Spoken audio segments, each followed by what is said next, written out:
Hi friends, ಈ ವಿಡಿಯೋಗೆ ಒಂದು ಲೈಕ್ ಅನ್ನ ಮಾಡಿ. ಯಾರಾದ್ರೂ ಸಬ್ಸ್ಕ್ರೈಬ್ ಮಾಡ್ಕೊಂಡಿಲ್ಲ ಅಂತಂದ್ರೆ ದಯವಿಟ್ಟು ಸಬ್ಸ್ಕ್ರೈಬ್ ಮಾಡ್ಕೊಂಡು ಪಕ್ಕದಲ್ಲಿರುವ ಬೆಲ್ ಐಕನ್ ಅನ್ನ ಒತ್ತಿ ಆಲ್ ಅಂತ ಪ್ರೆಸ್ ಮಾಡ್ಕೊಳ್ಳಿ. ಗುರು, ಈ ವಾರ ಒಂದು ವೇಳೆ ಫ್ಯಾಮಿಲಿ ವೀಕ್ ಆದ್ರೆ ನೀವು ಯಾರ ಫ್ಯಾಮಿಲಿಗೋಸ್ಕರ ಟಿವಿಯಲ್ಲಿ ನೋಡೋದಕ್ಕೆ ಇಷ್ಟಪಡ್ತಾ ಇದ್ದೀರಾ ಅಂತ ಈ ವಿಡಿಯೋ ಕೆಳಗಡೆ ಕಾಮೆಂಟ್ ಮಾಡಿ. ಯಾರ ಫ್ಯಾಮಿಲಿಗೆ ಯಾರು ಬರ್ತಾ ಇದ್ದಾರೆ ಅಂತ ಅಪ್ಡೇಟ್ ತಗೊಳ್ಳೋದಕ್ಕೆ ಟ್ರೈ ಮಾಡ್ತೀನಿ. ಅಪ್ಡೇಟ್ ತಗೊಂಡು ಯಾರು ಬರ್ತಾ ಇದ್ದಾರೆ ಅಂತ ಮುಂದೆ ವಿಡಿಯೋದಲ್ಲಿ ನಾನು ತಿಳಿಸ್ಕೊಡೋದಕ್ಕೆ ನಾನು ಪ್ರಯತ್ನ ಪಡ್ತೀನಿ. ನನ್ನ ಎಪಿಸೋಡ್ ಅಲ್ಲಿ ಮೋಕ್ಷಿತ್ ಅವರನ್ನ ಬಾಟಮ್ 2ಗೆ ಇಟ್ಟಿದ್ರು. ಮೋಕ್ಷಿತ್ ಅವ್ರಿಗೆ ಅಷ್ಟು ಓಟು ಕಡಿಮೆ ಬಂದಿದ್ಯಾ? ಎಲ್ಲರಿಗೂ ಈಗ ಕಾಡ್ತಾ ಇರೋ ಪ್ರಶ್ನೆ ಅದೊಂದೇ. ಗುರು, ನನಗಿರೋ ಸೋರ್ಸ್ ಪ್ರಕಾರ, ನನಗೆ ಯಾವಾಗ್ಲೂ ಅಪ್ಡೇಟ್ ಕೊಡೋರು, ನಾನು ಕೇಳಿರೋ ಪ್ರಕಾರ ಮೋಕ್ಷಿತ್ ಅವ್ರಿಗೆ ಬಾಟಮ್ ಅಲ್ಲಿ ವೋಟಿಂಗ್ ಅನ್ನೋದು ಇಲ್ಲ. ಟಾಪ್ 3 ನಲ್ಲೇ ವೋಟಿಂಗ್ ಇದೆ. ಯಾವ ಪ್ಲೇಸು ಅಂತ ಗೊತ್ತಿಲ್ಲ, ಬಟ್ ಟಾಪ್ 3 ಅಲ್ಲಂತೂ ವೋಟಿಂಗ್ ಇದೆ. ಬಾಟಮ್ ಅಲ್ಲಂತೂ ವೋಟಿಂಗ್ ಇಲ್ಲ. ಜಸ್ಟ್ ಐಶು ಮತ್ತೆ ಮೋಕ್ಷಿತ ಇಬ್ರು ಒಂದು ಫ್ರೆಂಡ್ಸು. ಆ ಒಂದು ಬಾಂಡ್ ಹೆಂಗಿರುತ್ತೆ, ಆ ಎಮೋಷನ್ ಹೆಂಗಿರುತ್ತೆ ಅನ್ನೋದಕ್ಕೋಸ್ಕರ ಬಾಟಮ್ಗೆ ತಗೊಂಡ್ ಬಂದಿದ್ದಾರೆ. ಅದು ಬಿಟ್ರೆ ಮೋಕ್ಷಿತಾಗೆ ಸ್ವಲ್ಪ ಬಿಸಿ ಮುಟ್ಸ್ಬೇಕು, ಗೇಮ್ ಇನ್ನೂ ಚೆನ್ನಾಗಿ ಆಡ್ಬೇಕು, ಎಫರ್ಟ್ಸ್ ಹಾಕ್ಬೇಕು ಅನ್ನೋದಕ್ಕೋಸ್ಕರ ಬಾಟಮ್ಗೆ ತಗೊಂಡ್ಬಂದು ಒಂದು ಪಾಠ ಮಾಡಿದ್ದಾರೆ. ಮೋಕ್ಷಿತ್ ಅವರು ಇನ್ಮೇಲೆ ಆದ್ರೂ ಎಚ್ಚೆತ್ಕೊಂಡು ಆ ಗೇಮ್ ಅನ್ನ ಆಡಿದ್ರೆ ತುಂಬಾ ಚೆನ್ನಾಗಿರುತ್ತೆ ಅನ್ನೋದು ನನ್ನ ಒಪಿನಿಯನ್.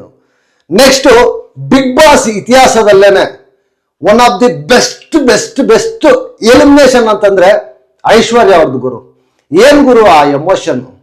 ನಿಜವಾಗ್ಲೂ ಲಿಟ್ರಲಿ ಎಂತವ್ರು ಕೂಡ ಕಣ್ಣಲ್ಲಿ ಆ ಟಿಯರ್ಸ್ ಅನ್ನೋದು, ನೀರ್ ಅನ್ನೋದು ಬರ್ತಾ ಇತ್ತು ಗುರು.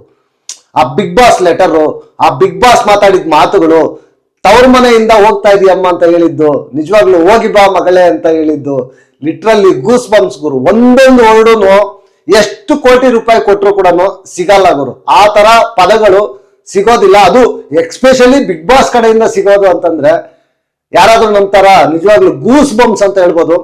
ಸಖತ್ ಎಮೋಷನಲ್. ನಿಜವಾಗ್ಲೂ ಐಶ್ವರ್ಯ ಅವ್ರು ಎಲಿಮಿನೇಟ್ ಆದಾಗೆ ಇಷ್ಟು ಎಮೋಷನಲ್ ಇತ್ತು ಅಂತಂದ್ರೆ, ಇನ್ನು ಒಂದು ವೇಳೆ ಫ್ಯಾಮಿಲಿ ವೀಕ್ ವರ್ಗು ಅವ್ರು ಇದ್ದಿದ್ರೆ ಇನ್ ಹೆಂಗಿರ್ತಾ ಇತ್ತು ಸ್ವಲ್ಪ ಊಹೆ ಮಾಡ್ಕೊಳ್ಳಿ. ನಿಜವಾಗ್ಲು ನನ್ಗಂತೂ ಲಿಟ್ರಲಿ ಸಖತ್ತು ಬೇಜಾರಾಯ್ತು ಗುರು. ಐಶ್ವರ್ಯ ಅವರು ಗೇಮ್ ಆಗಿ ಬಿಟ್ಬಿಡಿ ಗುರು. ಪರ್ಸನಲಿ ನೋಡಿದ್ರೆ ನಿಜವಾಗ್ಲು ಆ ಸಿಚುವೇಶನ್ ನೋಡಿದಾಗ ಸಖತ್ ಎಂತವನ್ಗೂ ಅಷ್ಟೇ ಮನುಷ್ಯನ್ಗೆ ಒಂಥರ ಚುರ್ರ ಅನ್ನೋ ತರ ಇದ್ ಮಾಡ್ತಾ ಇತ್ತು. ಸಖತ್ ಬೇಜಾರಾಯ್ತು ನಿಜವಾಗ್ಲು. ಅದಾದ್ಮೇಲೆ ಸ್ಟೇಜ್ ಮೇಲೆ ಬಂದು ಬಿಗ್ ಬಾಸ್ ಅಂದ್ರೆ ನನ್ಗೊಂದು ದೇವ್ರು, ಸುದೀಪ್ ಅಣ್ಣ ಒಂದು ದೇವ್ರ ತರ ಅಂದ್ರ ನಿಜವಾಗ್ಲು ಐಶ್ವರ್ಯ ಒಂದು ಮೆಟ್ಟು ಮೇಲೆ ಹೋಗ್ಬಿಟ್ರು ಗುರು. ನಿಜವಾಗ್ಲು ನಾನು ಏನೋ ಅನ್ಕೊಂಡಿದ್ದೆ ಐಶ್ವರ್ಯ ಅವ್ರ ಬಗ್ಗೆ, ಲಿಟ್ರಲಿ ಟೂ ಗುಡ್ ಗುರು ಐಶ್ವರ್ಯ ಅವರು. ನಿಜವಾಗ್ಲು ಸಖತ್ತು. ಅಂದ್ರೆ ಇಷ್ಟೊಂದು ಸಮಸ್ಯೆ ಇದ್ರು ಕೂಡ ಲೈಫ್ ಅಲ್ಲಿ ಒಂದು ದಿನಾನು ಬಿಗ್ ಬಾಸ್ ಹೌಸ್ ಅಲ್ಲಿ ತನ್ನ ಪರ್ಸನಲ್ ಬಗ್ಗೆ, ತನ್ನ ಪ್ರಾಬ್ಲಮ್ಗಳ ಬಗ್ಗೆ ಜಾಸ್ತಿ ಶೇರ್ ಮಾಡ್ಕೊಳ್ದೆ ಜಸ್ಟ್ ಗೇಮ್ ಅನ್ನ ಆಡ್ಕೊಂಡು ಅವ್ರ ಕೈಯಲ್ಲಿ ಎಷ್ಟಾಗುತ್ತೋ ಅಷ್ಟು ಆಟ ಆಡ್ಕೊಂಡು ಇಲ್ಲಿವರೆಗೂ 13 ವಾರವರೆಗೂ ಬಂದಿದ್ದಾರೆ. ಎಲ್ಲರನ್ನೂ ಎಂಟರ್ಟೈನ್ಮೆಂಟ್ ಮಾಡಿದ್ದಾರೆ. ಈಗ ಎಲಿಮಿನೇಟ್ ಆಗಿ ಆಚೆ ಹೋಗಿದ್ದಾರೆ ಗುರು. ಅವ್ರ ಲೈಫ್ಗೆ, ಅವ್ರ ಫ್ಯೂಚರ್ಗೆ ನನ್ನ ಕಡೆಯಿಂದ ಕೂಡ ಒಂದು ಆಲ್ ದ ಬೆಸ್ಟ್ ಗುರು. ಚೆನ್ನಾಗಿರ್ಲಿ ನಿಜವಾಗ್ಲು ಅವ್ರ ಲೈಫು.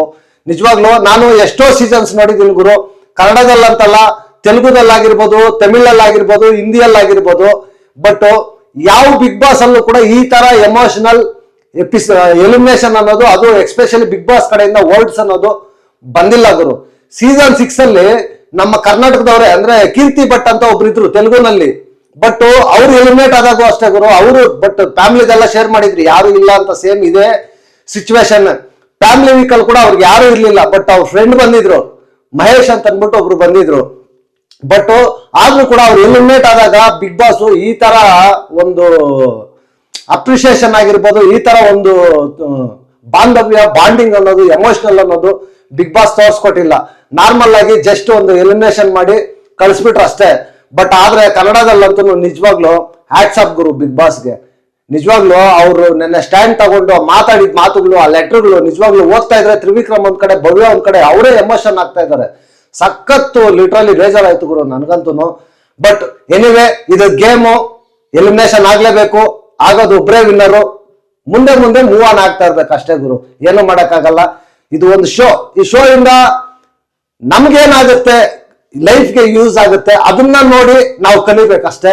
ಅದು ಬಿಟ್ಟು ಪರ್ಸನಲ್ ಆಗಿ ತಗೋಬಾರ್ದು ಅನ್ನೋದು ನನ್ನ ಒಪಿನಿಯನ್ ಗುರು. ನಿಮ್ಗೇನು ಅನ್ಸುತ್ತೆ ಅನ್ನೋದನ್ನ ವಿಡಿಯೋ ಕೆಳಗಡೆ ಕಾಮೆಂಟ್ ಮಾಡಿ.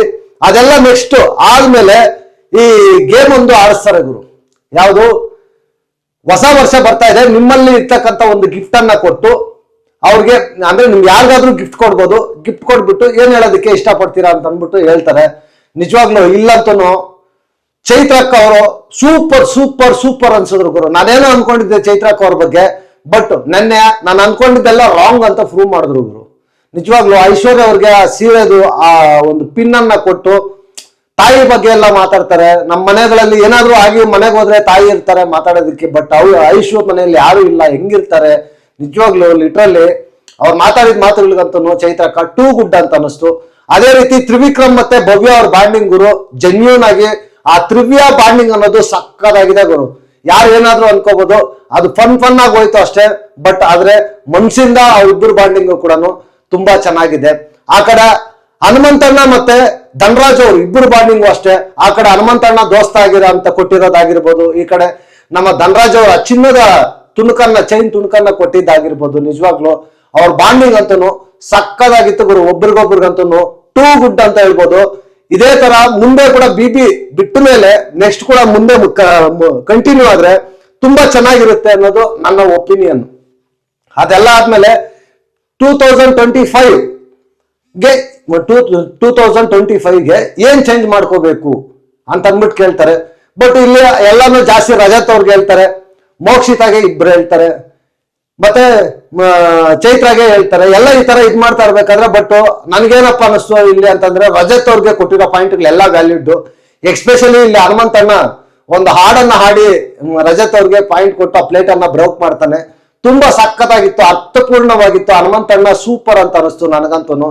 ಬಟ್ ಭವ್ಯ ಅವ್ರ ವಿಚಾರದಲ್ಲಿ ಗುರು ಫ್ಯಾನ್ಸ್ ಅರ್ಟ್ ಆಗ್ಬೋದು, ನಾನೇನಾದ್ರೂ ಹೇಳಿದ್ರೆ, ಬಟ್ ನಾನು ವಾಸ್ತವ ನನಗೇನು ಅನಿಸ್ತು ಅನ್ನೋದು ನಾನು ಹೇಳ್ತೀನಿ ಗುರು. ಇಷ್ಟು ದಿನ ಐಶ್ವರ್ಯ ಆಯ್ತು, ಐಶ್ವರ್ಯನ ಟಾರ್ಗೆಟ್ ಮಾಡಿದ್ರು.